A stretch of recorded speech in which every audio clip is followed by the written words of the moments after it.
That would be great. And I've got the view to speaker, so whoever's talking will pop up. Thank you. Great. All right, we're starting the meeting. This is our second meeting that we are having this year. We started with our last week. We had all the new Reverbians and Virgins come to a meeting, and we had quite a turnout. This is, we tried this last year. We do a Q&A Zoom meeting to hopefully answer questions that might be out there. Many of you are past burners and have already been to Reverbia. I see several names that we recognize here. We also have, I see many new people. So just to reflect just a brief history, Reverbia started in 2010, and this is going to be our 14th year. I think technically it's our 14th year on Playa because we had 1 year off. Actually, is it 15 years? Because we had 1 year off for the road burn, or for the when Burning Man closed. But we actually did still do something. So sometimes I consider it, because we did during the multiverse in 2020. We actually did our most aggressive programming we've ever done. That was a lot of work. That's where I really got to know Randy well, who's our admin lead, and Oliver. Really, that 2020 was just. We tried to pull off what we did 156. We did like 156 hours of live music streaming and etc. for that multiverse. It was just insane. But anyways, so we've got to this place where we're coming up to 2024. We survived COVID. We have survived 2 really heavy weather years. 2022 was a very, very hot burn, one of the hottest on record. And then last year, it was the rainiest one on record. A hurricane came in right before the burn, and it delayed. They couldn't, whenever the playa gets wet, you can't move because it's like cement powder. So when it gets wet, it just sticks to your tires. It sticks to your feet, your shoes. And pretty soon, if you just let it go, you'll have platform shoes, or your tires will be so thick you can't move your bike anymore. And then when it dries, it's like cement. So rain can shut down quite a few things at the burn. But last year so it flooded early. So what happened was they started the build, because we come out a week early. Our build team comes out a week early to start getting our camp set up. And we have quite a community that comes out for that. And it's a really, our build team has become a wonderful experience. A lot of people return to it because they really like that small group. And then last year we couldn't build until midweek. And so we just had this team just went nuts, and they got it all up in three days. But the weather was great because the weather was cooler because of the rain. So we were able to work more. And then the event started. And then on Friday, it began to rain again. And because the soil had already been, the lake had already been, Burning Man's on a dry lake bed, but it gets water during the season, springs. There's water down. If you ever go to Black Rock, you'll see water. There's like a small lake that forms. So when Friday it started raining, the water was already saturated. So then it created these pools throughout the burn. And it was just crazy, but it was fun. And became one of the best, for many people, it was their best burn ever. So if you hear reports about how bad the burn was or how traumatic it was, if you were at the burn, it was absolutely, unless you were like, your tent was in the middle of a lagoon, which you could have moved it, it was amazing. So we don't know what we're going to get this year, 2024, what will it bring? Right now we're in Oregon, and our climate has been very, very mild this year. So it would be nice to have a mild Burning Man. There's lots of fires. There's fires down south, so we don't know what the smoke level will be like. The year of the road burn, the fires were like crazy, but Black Rock had a wind, and when we went there, it was clear. So you never know. All right, so we're going to start by introducing some of our leads here today. I'm just going to introduce our leads today so you see them and they can say hello and what they're doing. And then we'll field questions after that. No bad questions. Ask us anything. So let's see who we've got here today. We've got Bob Zook. He is Latitude Attitude. and he is our DPW lead from years on end, and he's actually not coming this year, but he's still kind of our head pin for our DPW. He's still helping us out all the way through. He's just an absentee leader this year. We were very lucky that We have Jason. Many of you have met, maybe. Let's look introduce himself. Oh yeah, Zip. You want to say hi? He's muted. Maybe I shouldn't have started with him. Okay, let's go to Jason. We have our volunteer coordinator here, Jason. And Jason, can you pin yourself on, or do we have to do that? Nope, I'm on. Hey, everybody. Okay, Jason's our volunteer coordinator here today. Claire is our production manager lead. She's here today. There's Claire. Where's Claire? Say hello, here. Claire. Hello. Hello. How are we? All I right, am- good. All Yeah. the way from across the pond. Yeah, from England. Who else of our leadership's here? We've got Oliver's here. He's our communications lead and also lighting now, I think. We're just throwing him everything that needs He's our general lead. scrap. All the scrap. Scrap lead. And then we've got you want to say hello, Let him- Oliver? Hey guys, how's it going? Double thumbs up. All right, good. That's Oliver. Oliver. Our admin lead, Randy, is here. Randy, you want to say hello? Randy. Hi, everyone. All right, that's good. That's Randy. He does everything behind the scenes that makes everything work. This is Wendy, who you've talked to with registration. I'm Wendy. This is Doug. And I'm camp leader Doug. And we met at Burning Man in 2012. Wendy was a ride share, and Annie's here too. You shouldn't. Sorry. yeah, I'll introduce Annie. And we met as a ride share, and we had a really good first year together.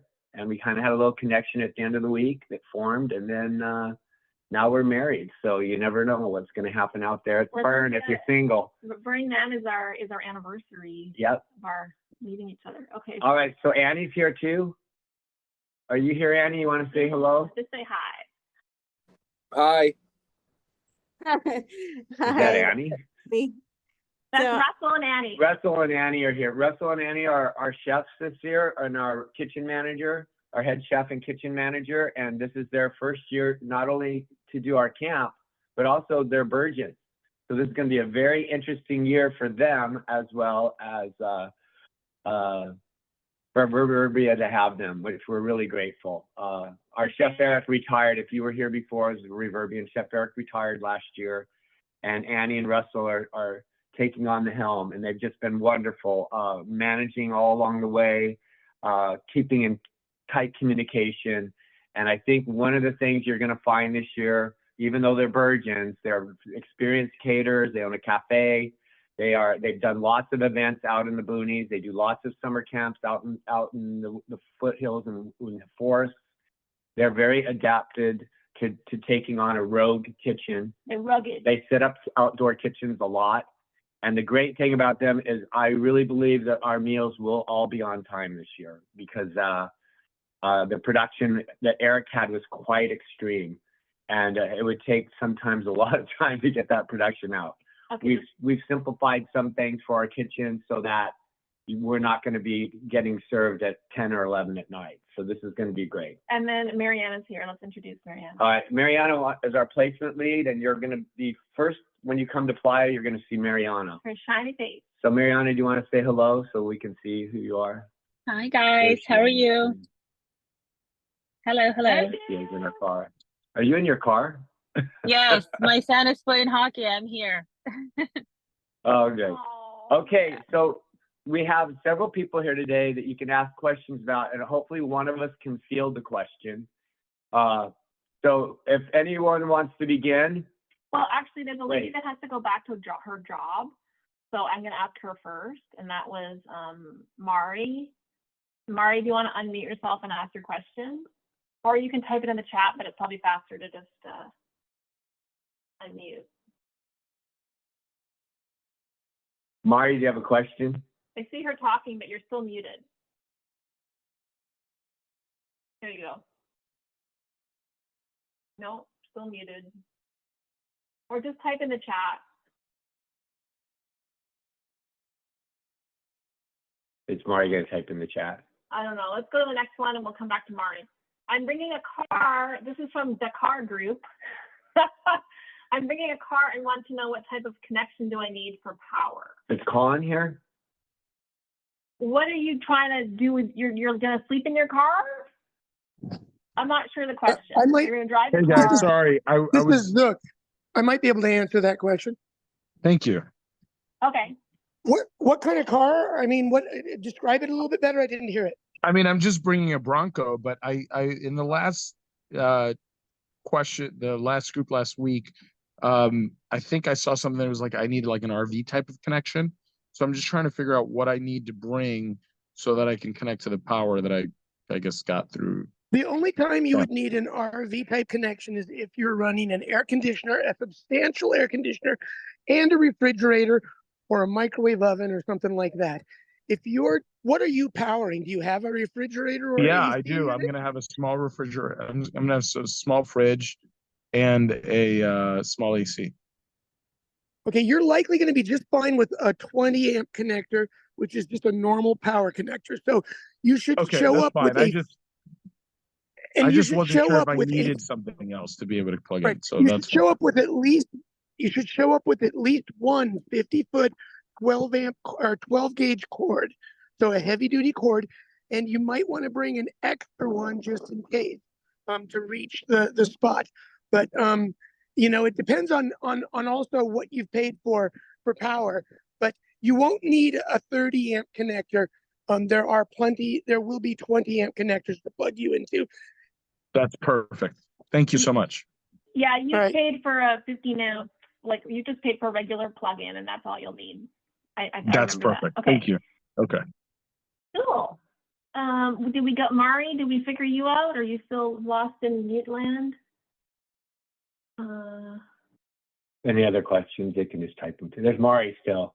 She's in the Mari's still Okay, if trying. you have a question, just unmute yourself and ask it. Hi, gonna this be a is free Andy. for all. Hey, I was wondering, last year when we left the playa, it was pretty rutted from the rain and all that. Do we know if it's flattened out from the water, the rain throughout the year, or is it going to be pretty rough? Yeah, every year yes, I've been to the playa many times outside of the burn, and Not this year though. yeah, but what happens is every year it floods. The Black Rock Desert gets water in it from the rainfall, from like the snow melt, and then it lowers down, and that's how you get the flat bed, right? So people do go out there, but they don't tend to drive on it when it's muddy because they'll get stuck. So it stays pretty flat until it dries. I think when it gets wet is somehow how it gets more the bumps form from that, I think, more than anything. It gets wet and then it just builds up and then it creates bumps. I saw on the build, like the Burning Man Facebook build people page that they said there's a few areas that are bumpy. That's all I saw. It wasn't like anything crazy. No, They said they've been hitting a few red. it starts over every year whenever it gets rain and whenever it gets flooded, it just begins again, buttons out. Yeah. Okay. One message. Okay, here's from Oleg. I'm going to ask it out loud for everybody. My wife and I are planning to come by Burner Bus. We love the Burner Bus. People are the best. Is there any sense in arriving on Saturday, August 24th, or is it more reasonable to arrive on Sunday? We are worried that we might run out of good camping spots quickly. It's totally up to you. If you arrive on Saturday, you can set up, but we will not feed you until Sunday dinner. The first meal for camp is Sunday dinner. So everyone arriving early on Saturday or early Sunday, be prepared to be able to feed yourself until Sunday dinner. I mean, I would drive as early as I could personally, just because you paid a lot of money for a ticket. Why not enjoy as much time as you can? But it's up to you. We will not run out of. Yeah, I mean, I don't think we'll run out of. And you might be, and we could probably use some, if you're there early, sometimes people will help out. We might put you to work. You don't have to technically, but it's not a good look if you're just sitting in camp drinking your beer and everyone on build team is like, oh yeah, so we might kind of like. People will have been there since Monday working, so are building and creating, and they work 8 hours. Everyone on build team works about 8 hours a day to 9 to 10 hours a day. They put a lot of volunteer service in. Okay, here's a placement question. Here's Michael and Jess. Hi. Okay. My wife and I are arriving Monday evening. There he is. So shiny face. We're wondering if we're able to get a spot. Are you guys in a tent? Yeah. I thought I saw some comment that it's like they're We're gonna have there plenty won't of room. be spots after a certain time. And last year or 2 years No, ago, 10 spot. Athena had to like move people to fit us in and stuff. I was just, No, 10 but that might have been Okay. Tuesday. 10 spots are going to be Well- available for you on Monday. If you're Yeah. in RV, you're going to be pre-placed and there's going to be a choice for you. It might be a little bit less choice for you on Monday, but there will definitely be a spot for you. Okay, cool. Good. That was my one concern. Mariana, too, I want to just, last year, we seemed to have no issues with people getting tent spaces. Like we put up one extra Quonset. Our Quonsets are these buildings, they're like 26 It's a hoop house. by, 40 or 50. Some of them are, one of them, the Grand Palace is like 60 feet long or 50 feet. They're 50 and 60 feet long. So we had last year, I don't think we had issues with anyone not getting a spot in the tent, under the tent if they wanted it. We put a lot of people in, and this year we've cut our numbers back a little bit. So there should be no issues at all. I would think it's still first come, first serve, but right now I would say that with having our numbers about 50 people less than last year, I think it's going to be okay. And we have a lot of people who are building shade structures outside of the tent area. So outside of our Quonsets and our shade structures. So I think there'll be space. But I mean, the later you arrive, the less chance you have of being in the middle of the Quonset. Like the last spots to fill are the ones on the end. And the ones on the end might have a little bit of sun at certain times of day. But we'll get you covered. We can probably find you a good spot. Okay, go ahead. Okay, Mari doesn't have a question. She's just here for fun. That's great. He's like, I don't know how to figure the Zoom, but I can restart your heart. We have some medical person. Oh, speaking of medical, Burning Man has medical camps all around. Like we don't have like a medical center in our camp, but Burning Man has an extensive medical support team on Playa. So yeah, doctors just come and donate their time, and it's great. The medical is great. It's like going to like an urgent care center. It really is good. Yeah, it's free. And so at our Monday night meeting on Playa, we'll tell everyone where that is. The closest one is. We'll talk about that. Okay, and but it's good to have someone medical in our camp because they can be a first responder. That's always awesome. Does anyone have any more placement questions for Mariana before she has to go? Everybody here knows that if you have a question, just unmute yourself and talk or type in the chat. Everybody knows that when you come to Playa, we're going to be at 8:15 and Esplanade this year. So that's going to be when you come through the gate, it's going to be towards the left. You're going to kind of go to the left part of the city or the northwestern section. And you'll get to 8 o'clock because of the way you'll come in. You'll drive to 8 o'clock. And then you'll come straight down 8 o'clock until you get to the A Street, whatever the name of it is this year. It will start with A, and it's almost to the Playa. You don't keep going to the Esplanade. You're not allowed to drive on the Esplanade. You'll see a sign that will say, don't go to A Street, but because we're on Esplanade, you can drive to A Street as a Reverbian. So you'll go to A Street, and then you'll go left off of 8 o'clock. Towards 8:30 because it's a clock. It goes around the cycle.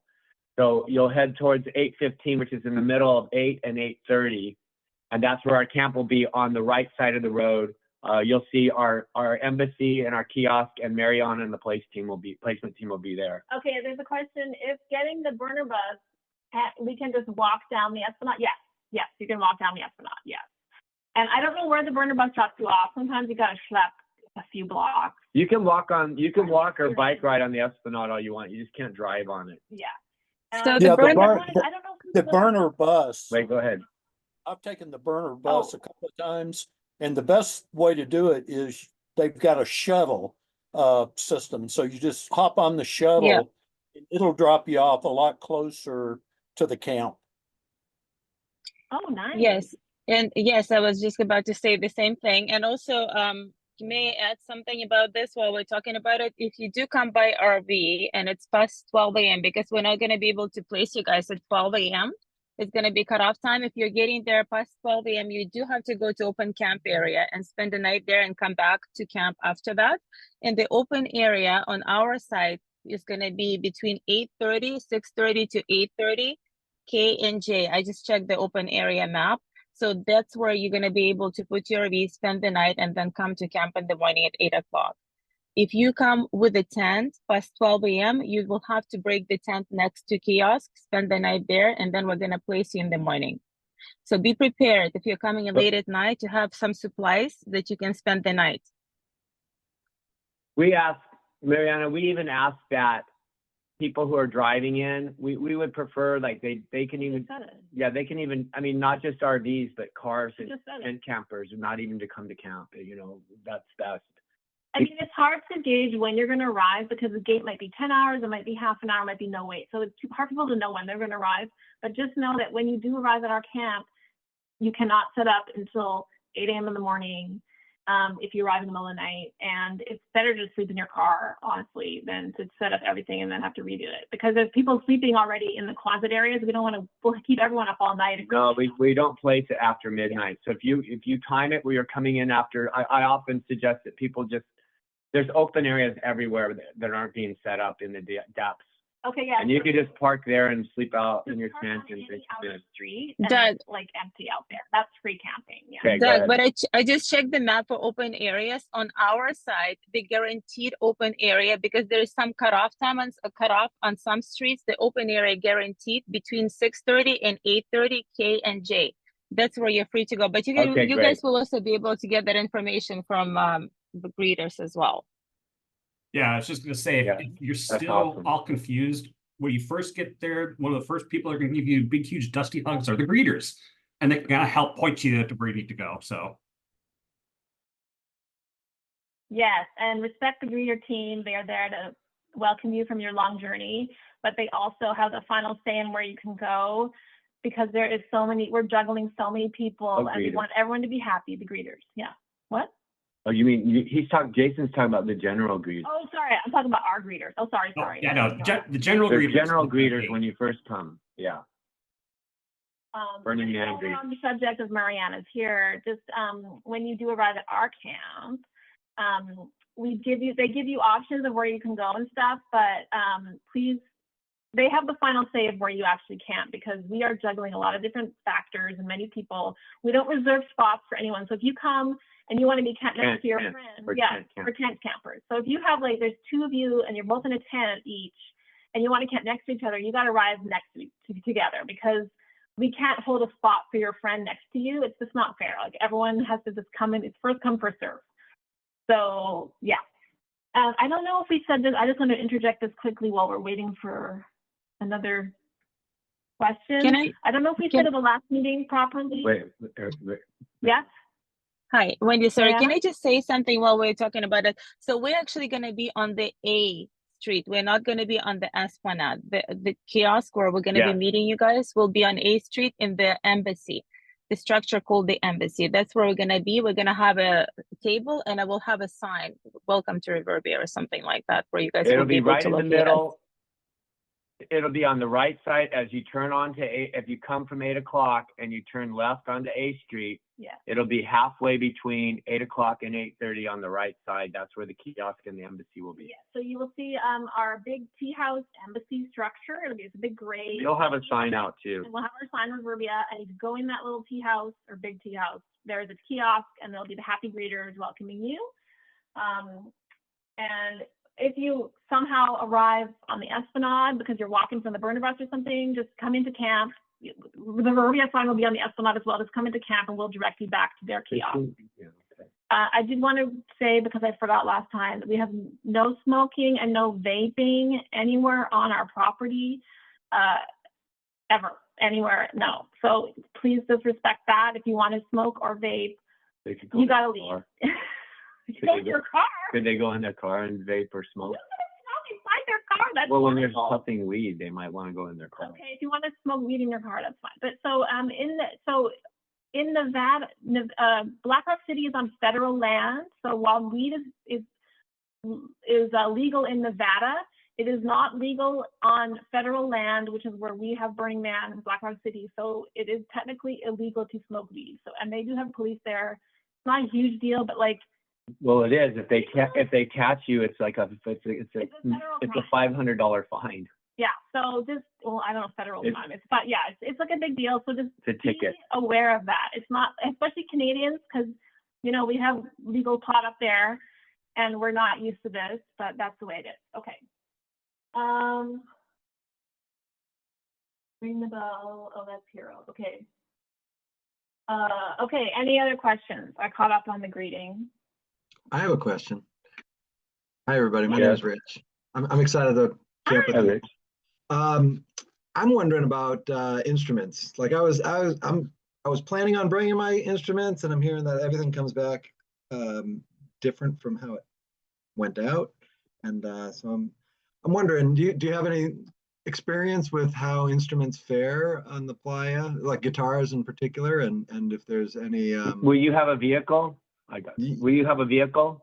I'll have a car.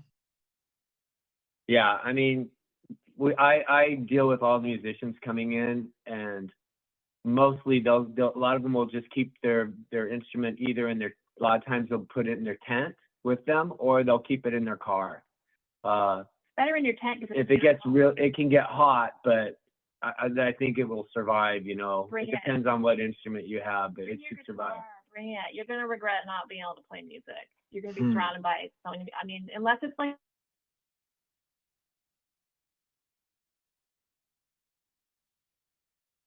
Oh. Yep. Looks like when he froze. Bands that come in that are full of instruments, and they keep them in there. And if they want to put them in there, sometimes they'll put them in their tent, and sometimes we also have another structure that we're probably going to have a half and half on, where half of it will be camping and half of it will be maybe where instruments can be set. Like a green roomy type place. Sometimes people have put instruments in our container. That's possible if you find a space in there. That stays more insulated. And it's less dust there, so that's possible. But yeah, I'd say many people are bringing their instruments. Does the camp have bring it, please bring. Yeah, does the camp have like a house guitar or anything like that, or so it doesn't sound like it? No, not really. We should have one for open mic. You know what? You could bring I can bring that pan one, but it's a horrible guitar. But I could bring it. Horrible.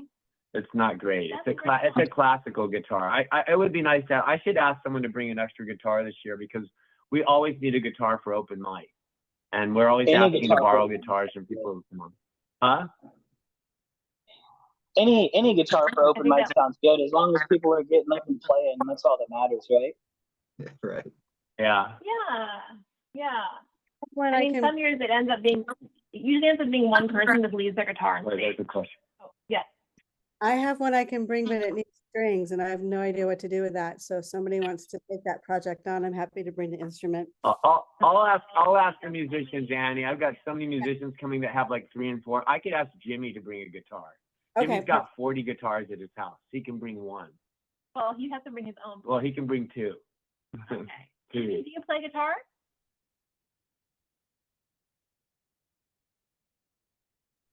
Did you hear me, Annie? Sorry. She's gone. Oh, she's gone. All right. More questions. Any more questions? Okay. What else should we be keying in on? There she is. What did you ask, Wendy? Oh, do you play guitar? Are you a musician? Oh, hell no. I took lessons when I was 8. Have the guitar, never changed the strings, now it's broken. Okay. Are the kitchen leads? Annie, do you want to? Shade structure. Annie, for people here, what time is cold breakfast starting? We will have some limited cold options out at 8, and breakfast will begin at 9 into brunch and end at 2, with dinner at 7 and snacks 24 hours a day. And they're gonna the kitchen will have snacks out. So if you get a little hankering for something in the afternoon, there should be something there to snack on, like probably fruits and something trail 24 mix, hours a etc. day. Right? Yeah, 24 hours a day. Fresh fruit, trail mix bar, and then a PB&J bar. 24 hours a day. Oh wow. If you have any special dietary needs and you have not indicated, that's super important because there is no run into the store once we get on Playa. And if you did not note that, then we're sorry, but there's not a lot we can do. So please make sure that if you have not noted any special requests, that you have them listed someplace. And then also bring your fork, spoon, plate, bowl, cup, the bottle. We will have no durables. There'll be no paper products or plastic products whatsoever available for your use. So please make sure you bring all the things you need. Yes. And we have a washing station for everybody. And I mean, we've been doing this now for like over 5 years, and it's worked great. So we used to burn all our paper plates after every meal. It was a nightmare. This is so much better. It was a lot of work. I would like to say something about the dance performance. Oh yeah, Jess, go ahead. Hi. This is Jess. Hi. Hi. Okay, we're doing a dance production on Friday at 7. If anyone is a dancer, any style, would like to participate, Carol, I'll put my email in the chat and you can email me. We're gonna meet via Zoom next week. So let me know by Friday if you want to do it too. Oh, missed the little dot. Whoops. Whoopsies. And then is this individual dancers or partner dancers or like? Oh yeah. You could do a solo or a duet if you feel like there's someone else that you could work with and get that prepared together. That's fine. Doug said you guys were gonna do a waltz, Wendy. Mabihrim или проиграм? Just silence. Wendy and I are gonna do a waltz. We don't even know. Yeah, for the performance. We were thinking about doing a polka dance, but now we're gonna do the waltz. I'm not getting up on that stage. This is on the main stage. It's like a big deal. So like, yeah. We did not belong up on that stage. Speaking of programming, while we're here, we're what should we say, Claire? I'll tell them a few. I'll tell you a few of the artists. We're like 2 weeks out. We cannot post. Burning Man has a rule. You cannot post your lineup. Because they don't want to. They're not a festival. They're not a music festival. We don't want people going to Burning Man to see a band because that's not what Burning Man is. So they're very keen on not having anything posted until usually a week before.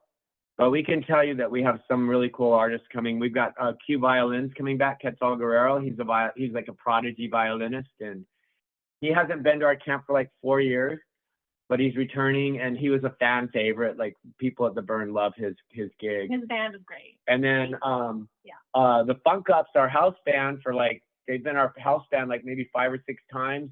They're committed to come back. I don't know if you know this group. They're Jason Mraz's touring band. And a couple of them also tour with Sergio Mendes and Brazil 66 around the world. They play with him. But we've got some really, that band is really fun. They're coming back. And then we've got Evan Hatfield, he does like a sitar type electro live thing. He's coming. Avi Snow's coming. Who else do we have? Wolf Child's coming back. Seattle. Laswell's coming back. Laswell and the Whisker Man. Whisker Man, love them. Are you gonna? So if I say the name, Wendy's gonna vouch for it, I guess. Everything. I'm emphasizing the greatness. What about my favorite guy?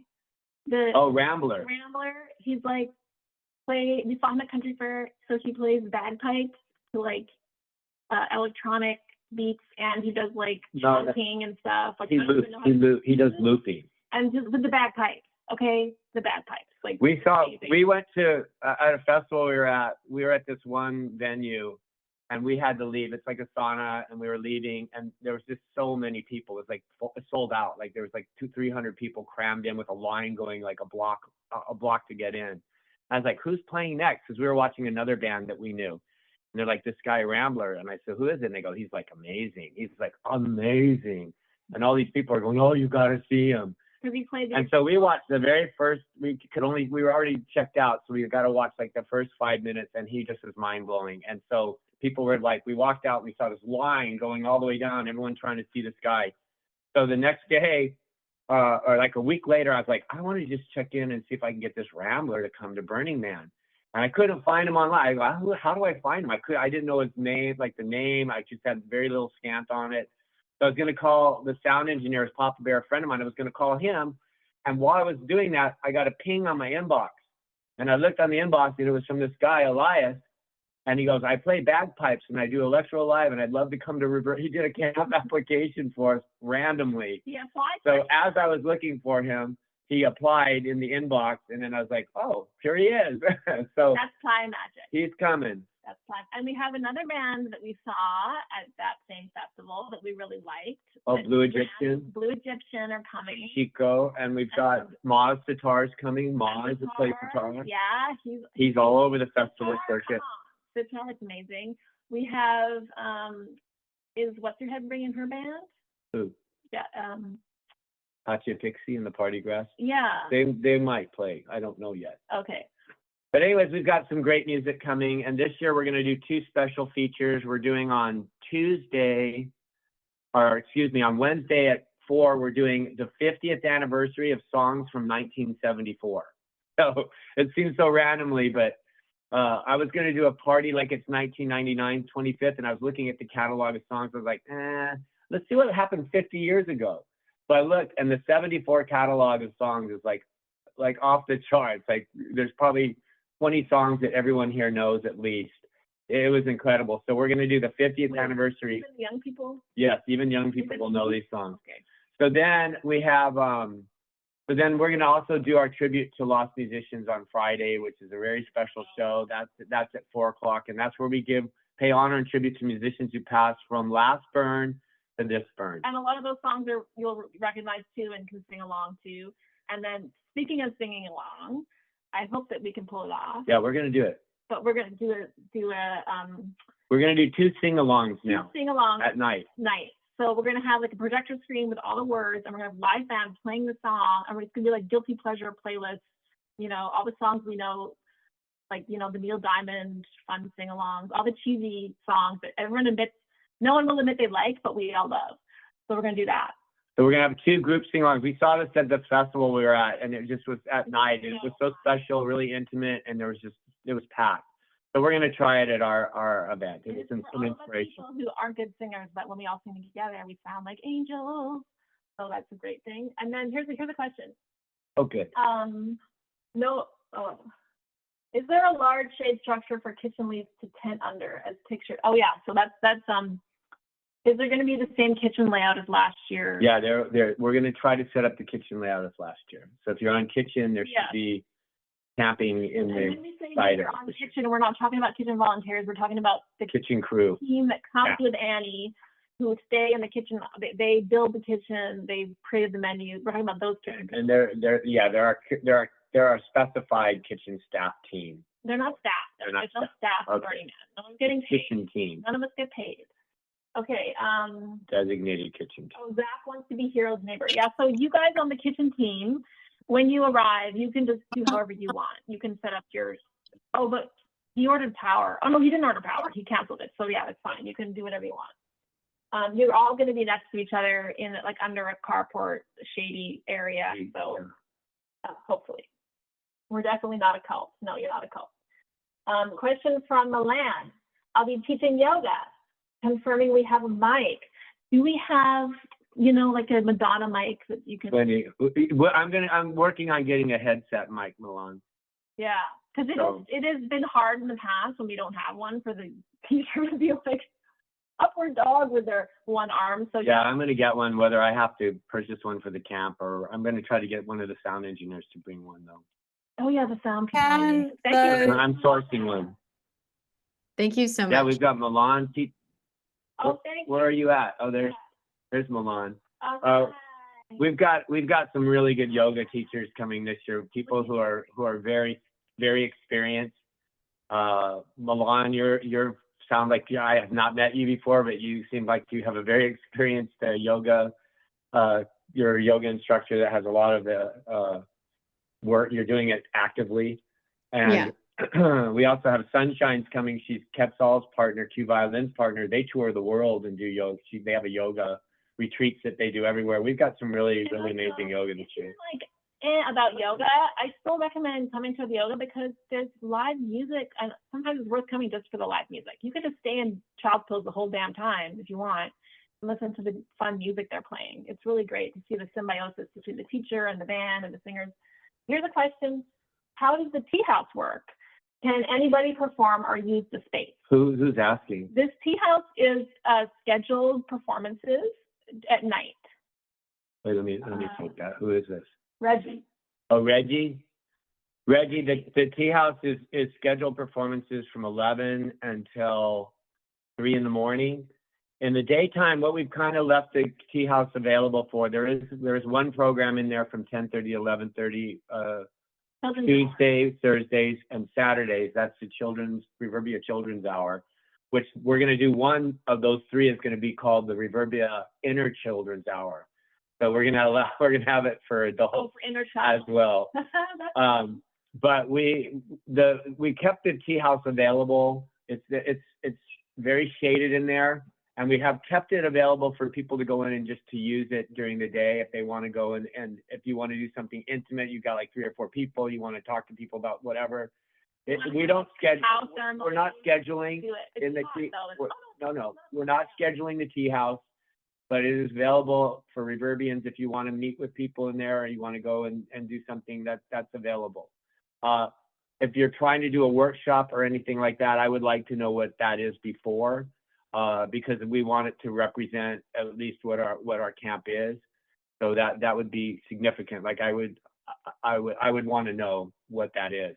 But it is an open room for connection and etc. Okay, he said, is this asking because he does a oolong tea service? Oh, oolong tea service. Well, you can do that at night during the tea house. You can do some tea service. You could coordinate that. Do it like the embassy is big enough where one wing you could do tea service on one wing. We tend to not do tea service right in front of the stage because we want the focus, with the artist. At the beginning. But we have you can set up a oolong tea station probably on one of the wings where it's not going to distract from the production.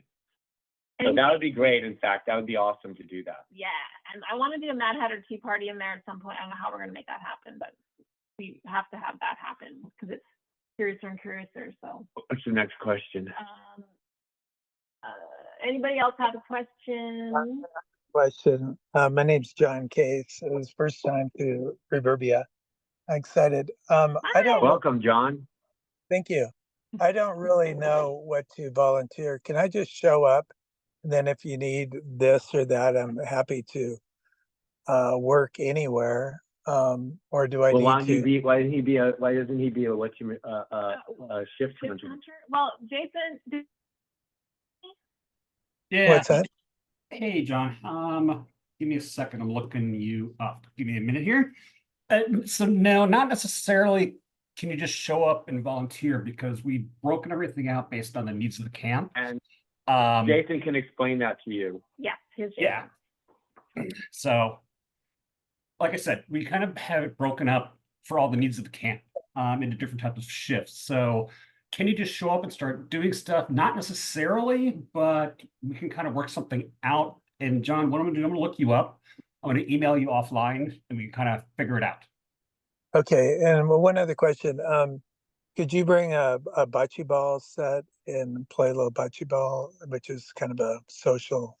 Yeah, you can do it out on the front playa. We've got the whole playa in front of us. Our camp has 150 feet of a playa that we can do stuff on. So it's a big wide open space. Yeah, okay. Maybe not like in our lounge area. No. Totally. And one other question. Yeah. Is there any open mic where somebody can get up and tell a story or jokes or anything? Or We do poetry. We have poetry reading, etc. at the open mic. Yep. Okay, thank you. Yeah, that's open mic. It's every day from noon until 2. It's called Songs 2:30 till 2:30. Yeah, so we will have the noon till 2:30. Yeah. Okay, and we'll have the schedule for all, the schedule isn't really set until like the day before we leave for Playa, so it's hard to like give everyone warning, but when you are at camp, the entire schedule for the week will be posted on the Esplanade up front in a big poster, and we will also try to print it out just on 8x10 paper and tack that in our lounge area so that every day you can see who's playing, when, on what stage for that day. We're gonna do that, right? Mm-hmm. Yeah. Oh, okay. Is there still availability for Lance Lighter swap? That's Jason. That's Jason, he already answered that. Yep. Can I bring my bullwhips? I know who that is. After that. Of course you can bring your bullwhips, of course. But but you got to slap it out on the Playa more because I'm just not around people. Be careful around people. Okay, does bocce balls need to roll? Could be an interesting game if they do, because Playa won't be favorable to that. Well, and it depends where you're playing your bocce ball, because last year the Playa was beautiful because it had just rained the week before we arrived, and so it was like cement. Well, it was like hard. It's perfect for bocce ball. Everything's great. Yeah, we're right on we right across the street from Esplanade. We have all this property. You can just do it. It would be actually fun. This is more tea stuff. Oh, bring all your tea sets. TTT. Yes. Bocce ball, tea party. Okay. I don't see any new questions. Anyone else have a question? Have we talked enough about water? Oh, I will talk about water for a sec because Randy brought up this point. Oh, is that I shouldn't talk about water? No, you can talk. We can have Bob talk about water. Well, I was just going to say that Randy pointed out a point that might not be clear with our shower system. So we have a fob that you get your shower water with. Let's have Randy talk about. And okay, Randy, explain that thing about the multiple beeping. The fobs. With the fobs on the shower. Explain for these people what the fobs are if they haven't had them before. Randy still here? He might have bad connection with his Starlink. Is Bob here? Yeah, I think I've got enough connectivity. Can you guys hear me okay? Yeah. Tell us about tell these people about the fob. Well, I have a question about water. Can I get 8 seconds per tap. Can I tap 10 times in a row and then relax and get 80 seconds of shower? No. If you tap, it gives you 8 seconds from the moment you tap. So if you tap and you use 1 second of water and then you tap again, you'll get 9 seconds. Yeah. Okay, good. That's clear. So you can't bank your taps is what we're saying. So you have to get used to showering at 8 seconds at a time. And the whole idea is that the whole idea, you figure it out. It's pretty self-explanatory, but the first 8 seconds, just get yourself wet, put some soap on, do a little bit of cleaning. Then you can add some more water to it, maybe do some more cleaning. And then your third tap is a rinse. And I've seen lots of people take showers on 3 taps, so you're welcome to use as much as you need to within a limit. 10 is the recommended limit. If you really go over that regularly, somebody might come and find you and just find out, and if you've got hair down to your heels, then maybe it's okay. But, if you look like me and you don't even know how to shop for a hairbrush, there would be a question. It's like, is there a reason you need 10 taps? We just are trying to learn. We're really not trying to police. We just want to find out why people need more taps if they need more taps. If you take more than 1 shower a day, same thing. It's like, and the wrong answer would be, oh, I lent my fob to somebody else. That would be the absolute wrong answer for why did you take 2 showers today? Yeah, water is precious outside the Playa, and it is way more precious on the Playa, and it is hella expensive to pump in. Give or take a little bit. Yeah. I mean, give or take a little bit. Water is $3 a gallon. Go ahead. Bob, you're doing the same thing I'm doing. Reverbia pumps in for $1.50 a gallon. Or we water fill for $1.50 a gallon, and we pump out for $2 a gallon about. So it's very expensive. But so showers are $3 a gallon. Yeah, but drink as much water as you need. Drink water. Don't skimp on drinking water. Stay hydrated. And Reverbia provides water. We have the water that we have is from we get it from the town of Gerlach, and it's artesian well water. It's pretty good. So hey, can we go back? They have a good aquifer. Can I go back to just the basic description of the fob for people that haven't heard it yet? Yeah. Okay, so when you check in, you're given each individual is given a fob, and it's very important that you do not lose your fob. This is as important, if not more important, than your cup or bowl. And the only two places that you need your fob is for taking a shower or for eating food. If you're in line for food and you don't have your fob, you will be turned around. You will be told, go get it. People will hold your place in line. You're not going to lose your place in line if you have to go get your fob, but don't show up at the reader right there where you get your food without your fob, because it's just kind of embarrassing and it's just difficult on everybody. So just please make sure you have your fob. You do not need a fob for drinking water. You do not need a fob for the toothbrush sinks to run a little bit of water to rinse your toothbrush. Again, only showers and food. There's 3 showers and 1 food reader. So there's a total of 4 places where you swipe your fob. It's a small plastic disc. It comes with a little plastic coil cord that you can put around your wrist. You want to put it around your neck or something, that works too. And then the last thing I want to say is don't leave things in the shower. It's very, very easy. I've done it. I bet I do it almost every year. I'll leave something in the shower. We generally try to have a table or a pile out by the shower.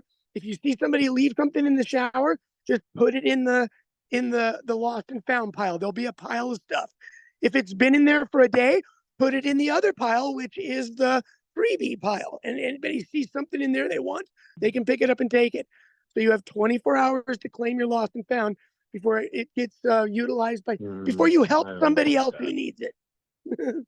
So other than that, yeah, they do like a rotational shampoo bottle going around campus. Yeah, exactly.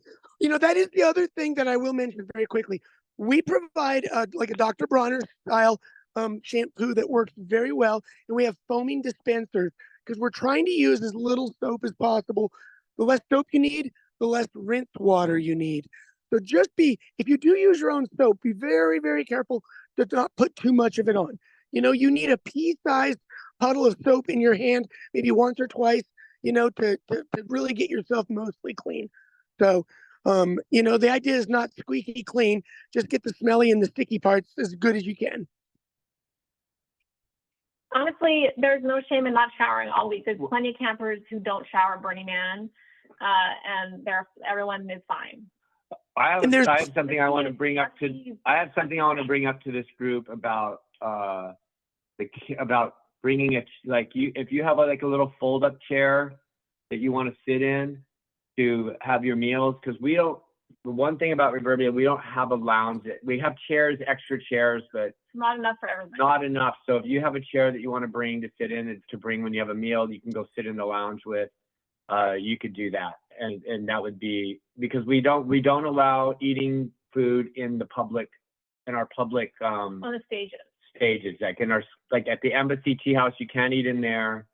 You can't eat in our stage structure. No, because food gets spilled and then it gets messy. And plus you have the public in there and they're watching you eat and they're like, oh, hey, what? It's just kind of awkward because it's like you can't. I mean, you could share with them off your plate, I guess. Like, okay. So anyway, so it's ideal to bring a chair. And we're also asking if you have a good rug, like a rug, not a carpet, but a rug that's got tight fibers. It's not going to move. We're still looking for rugs and cushions, a nice cushion that we can have people. But don't go out and buy anything. It's just like if you have something lying around. If you're at like a thrift store and you see something cheap you want to bring, they can do that. If you want to donate it to camp, but yeah, don't buy anything new, please, no new. Talking about commodification, if it's your first burn, you might be tempted to. You might get panic shopping mode when you hit Reno. And I'm just here to tell you that you don't need to answer that little demon on your shoulder that says you have to buy everything. You don't have to buy everything. And you don't need like 30 fancy little bike lights. You don't need to buy all this plastic crappy crap that's going to last one burn. And if you do buy something, you need to break down the packaging. Burning, you probably read the burner sites. You break down your packaging before you come to the burn. You don't bring it and undo all the packaging at the burn because it creates a lot of waste. And you have to pack out everything you bring in. You're packing out of your own trash. We do not collect garbage at Reverbia. You bring in, you bring out. But what we do have is the kitchen produces some trash. So we will have trash bags, and that's why L&T, Rachel's not here, but she will tell you, everyone here is required to take a trash bag, at least one trash bag out. Per person. So if you're a couple, that means you have 2 bags that are going off. That's how we get rid of our trash. You can, once you leave the site, there's places in the little towns where they collect trash. You could donate your trash to them and pay $5 to get rid of it, or you could take it all the way back home and get rid of it. It's up to you.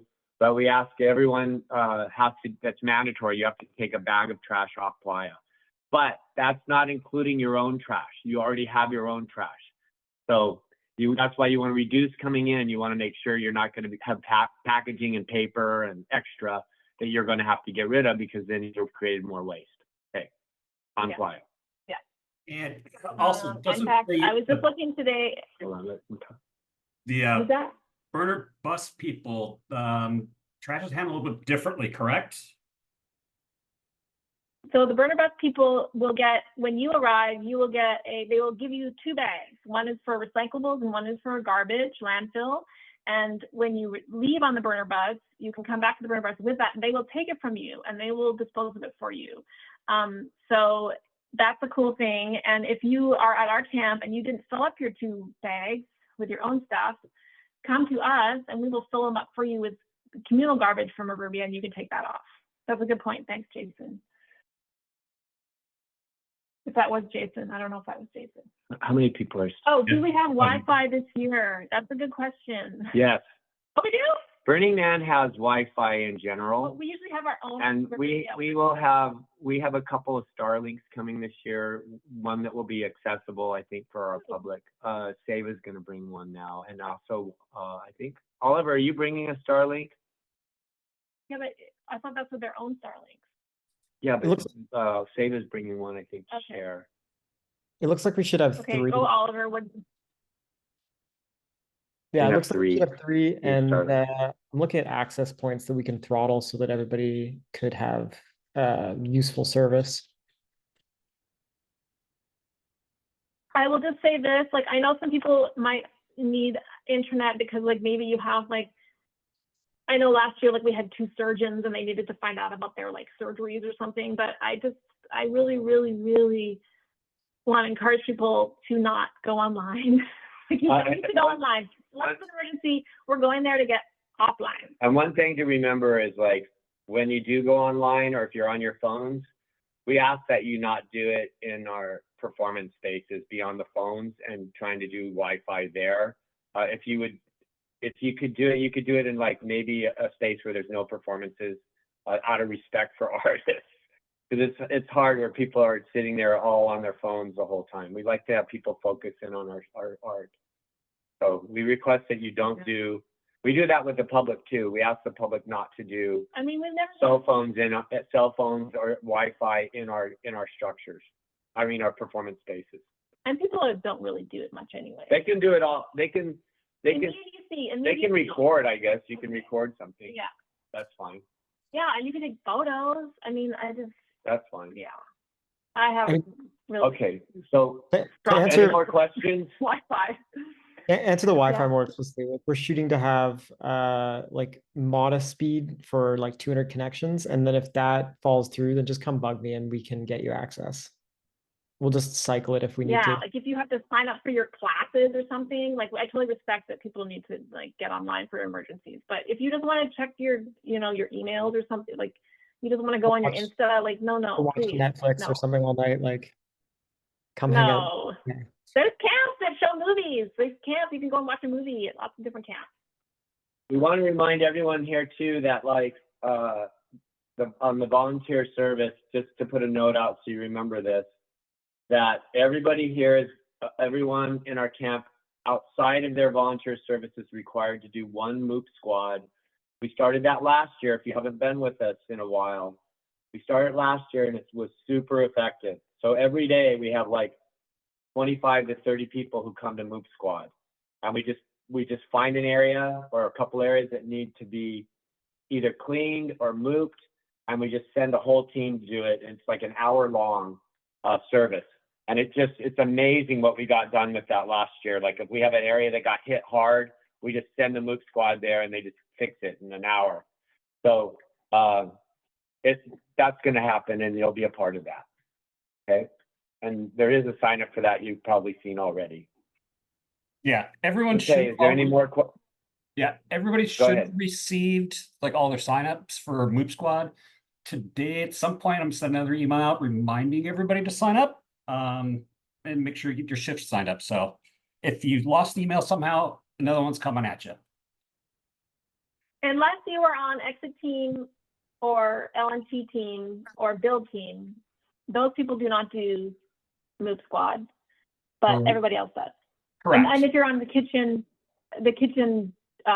team, the Annie's kitchen core kitchen team. There's 14 people on our kitchen crew, like there are hierarchy or there are leadership. Yep. So they're not leadership, they're on our kitchen crew, we'll call it. Yeah. They're designated during the burn week to do kitchen, like major kitchen shifts. They're chefs, they're kitchen managers, the management team. Okay, go ahead, Jason. Yeah, and just in case you're wondering, all of us that are in the leadership role have put in hundreds of hours ahead of the burn. So it's not like just because our roles we get to skip out on things. No. We're heavily involved, and matter of fact, I walk around every day picking up trash. So yeah, we want to encourage a climate of picking. If you like at the burn, you'll see a lot of people who just bring a little bag along with them. They'll have it attached to their waist belt, and there are people who will just move all day long at Playa. They'll see something little and they'll pick it up, because if they don't pick it up, somebody else has to pick it up. The moop is matters out of place. It's anything that was not already there on the Playa. So pour your beer out on the Playa. You cannot pee on the Playa. And yeah, it's debatable whether very strict. you can spit on the Playa. I mean, of course you can, but it's kind of like in the wrong space that could be frowned on. But there's some hardcore moopers. There's a cool thing about LNT this year on our registration. I just looked this morning because we asked everybody what's your favorite principal, and this year more people than ever have put LNT as their favorite principal, which is awesome. Awesome. Well, we should be a really clean camp then. Yeah, you guys are great. Sipping all day, true burner. Okay. Zach is saying he's on kitchen crew, and he's saying he can help mooping, and that's wonderful. And he says he has those pinchers, but honestly, those pincher things, it's like you spend like 20 tries trying to get like a little sequin off the ground.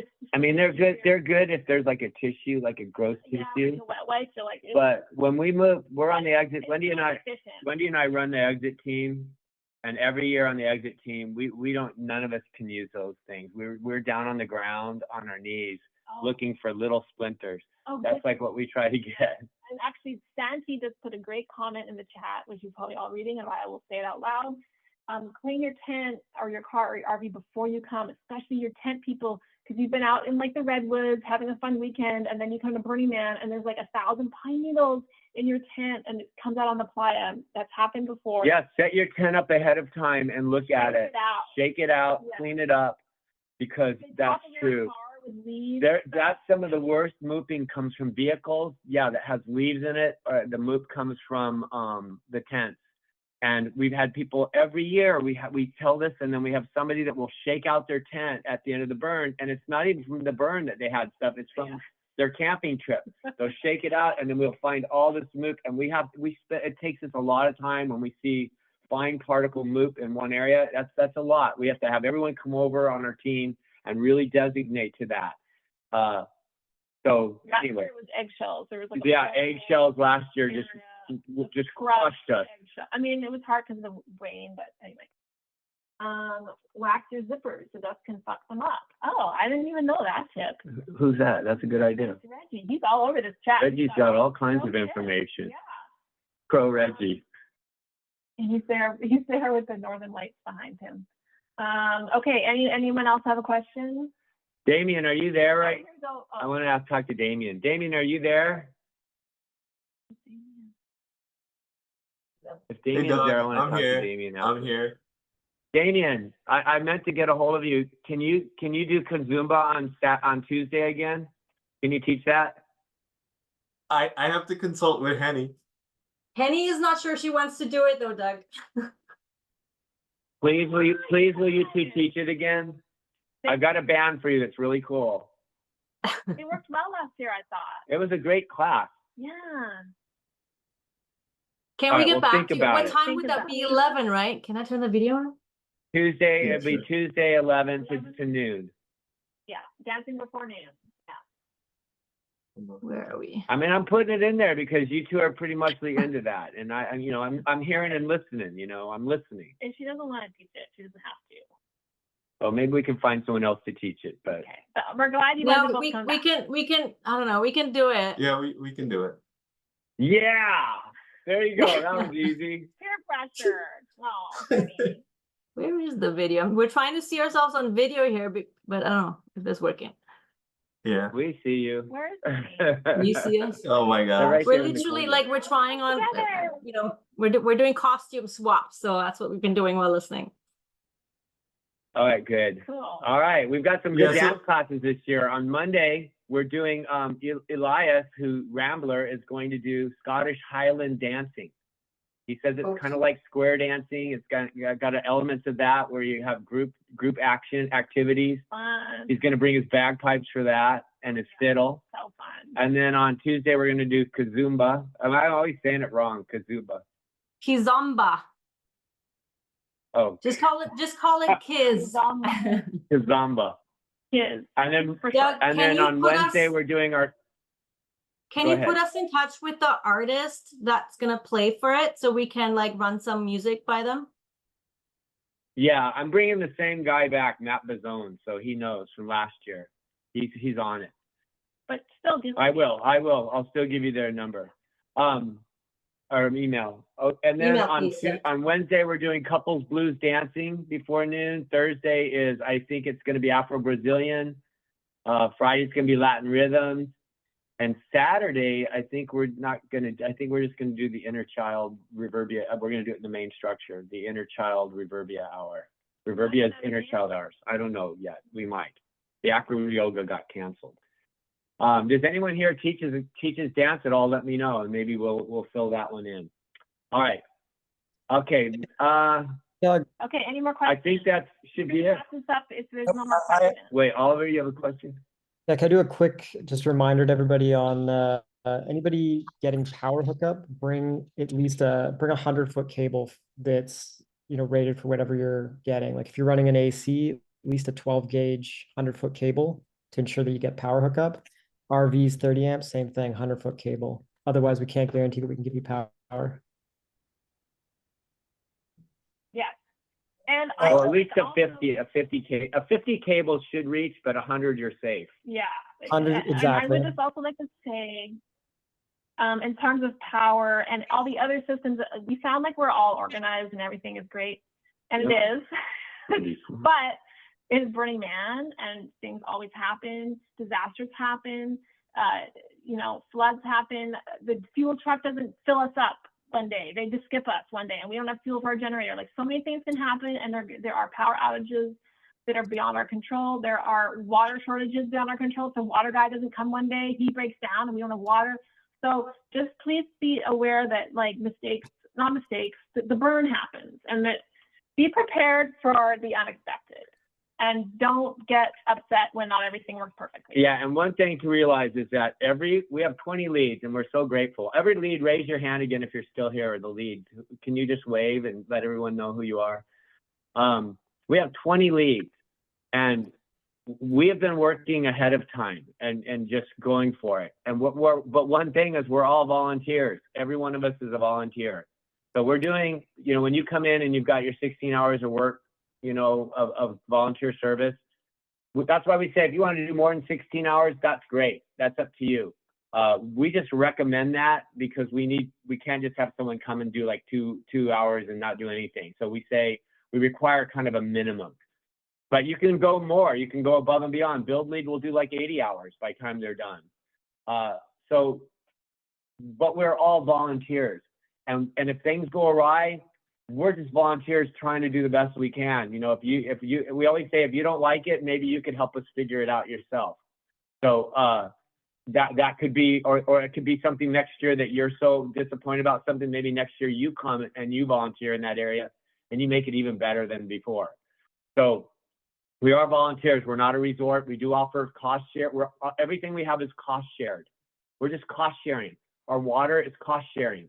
Our budget is if you've noticed, believe it or not, our budget's one of the best budgets that you're going to get for Esplanade at the Burn. You're not going to find a place that's going to get you in for, you know, you were early bird this year, you got in for $380, now it's $470 at late registration. You're not going to find that with meals, probably many places on Playa, let alone the Esplanade. So that's all of us cost sharing, and we're all volunteering.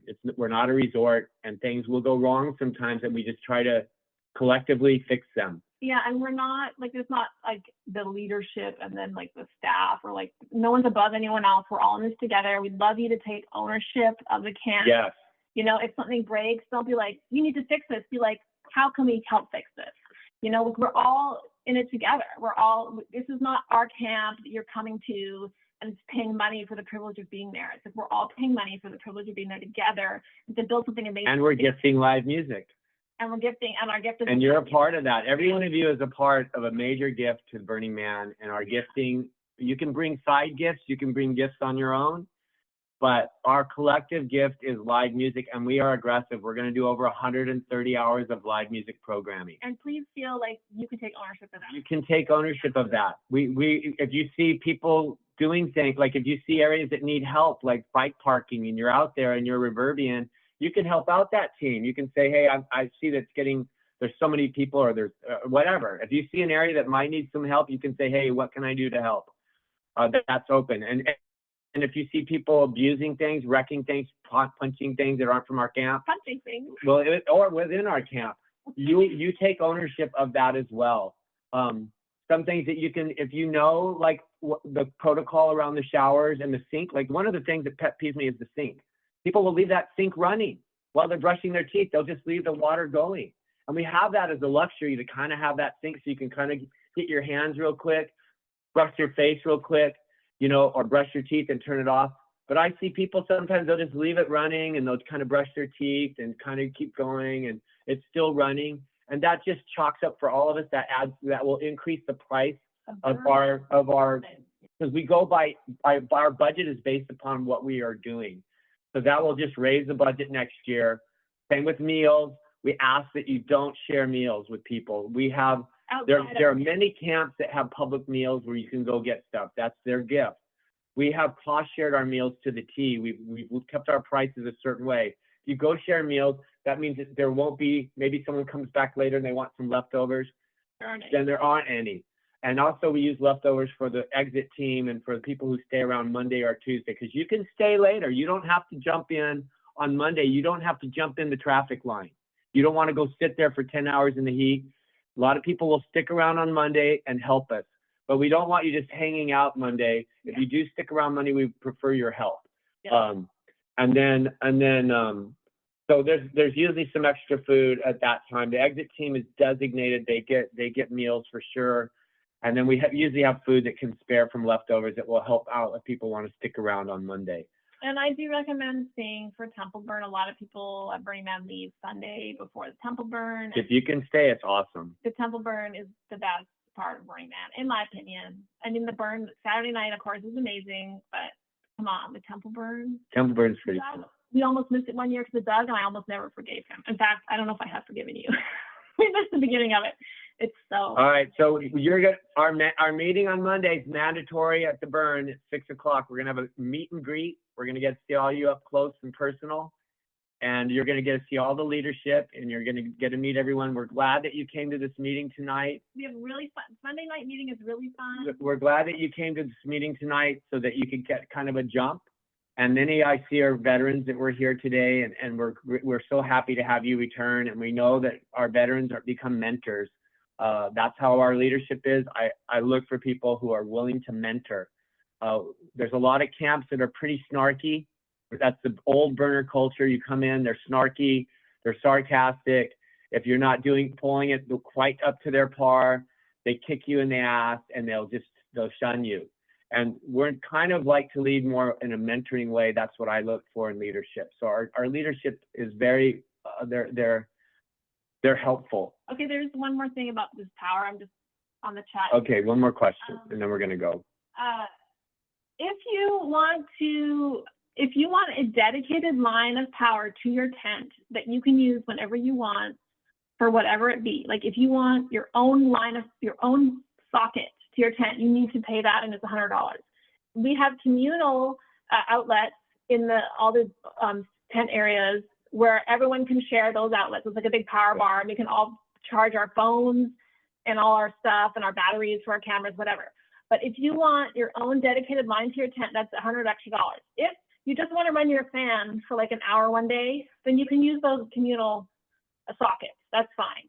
But you can't monopolize the communal sockets all day for your fan. So it's up to you. If you want your fan 24/7 to access, then you need to pay extra for that.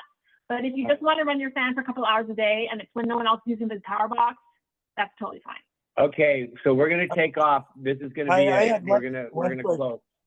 I had one quick Don't forget question. about the dance classes. Where do you get the fob? Where do you pick up the When fob? you arrive. Oh, At the kiosk when you arrive. After you've checked in, and they've placed you, then they will make sure you paid your invoice, which everyone here has. So make sure you. They'll make sure you signed up for your volunteer sheet or your volunteer. And you'll get a little package. It has your fob, it has your stickers, it has a cord to label your power cord if you're ordered power. But that all handled when you arrive. From the placement people, placement team. One quick. All right. Is there any questions? Oliver, for 30 amp power, is it okay to bring 250 footers? Yeah. Oh, 250s and make them 100? Yeah, that's fine. Yeah? No. Oh, 250 cords. Yeah, you could do that. Yeah. Totally fine. And pretty versatile. So yes, absolutely. There's a. All right. And don't forget to message Jess if you want to be in part of the dance performance. Okay, we're gonna be closing down now. If anyone has a question for Jason, anybody have a question for volunteering? Okay. For production, anything about production management or anything that has to do with programming? Good. Communications? or DPW, anything that has to do with the showers, etc., or the kitchen? Are we good? All right. We're gonna look forward to seeing you. Gosh, it's gonna be like some of us are gonna be on Playa in 9 days. Some people are gonna be on Playa. The build team will already be there a week from Monday. And then Wendy and I will be there in a week. Gosh, we're gonna be there the following Friday. It's coming fast. I'm stressed out. But be prepared, get your things ready. We're looking forward to spending a week with you and sharing this amazing festival and this amazing cultural experience with you. We have a great camp. We are a very responsible partying camp. You're not going to see, I hope you don't see messiness around us, messy chemical users around us. We're gonna have some where they're lying there on the ground. We got 2 cute babies at camp. We have a couple kids this year coming. So that's cool. But we have we are mature, but have a lot of fun camp. When I say mature, I don't mean age mature. I mean we are responsible, and that's why at all of our volunteer shifts we ask for you to be sober, and we ask for you to prepare for that. If you have something in the morning, we don't want you to come in with a hangover. Be prepared for your shifts, and don't ever skip a shift. That's the biggest taboo at Reverbia, is missing a shift. You have to plan yourself well. If your shift is in 2 hours, that's not the time to go running across the playa. You won't be back in time. So you have to plan it. We've got lots of good programming that you can kick into before your shift. So that's it. If you miss a shift, somebody else has to take your spot. And that means somebody like you who is getting on your bike ready to go out, somebody's going to come and say, hey, we really need, because they didn't show. So you have to come to your shift. That's like one of the most important things at our camp. All right, that's it. Looking forward to seeing you. Welcome.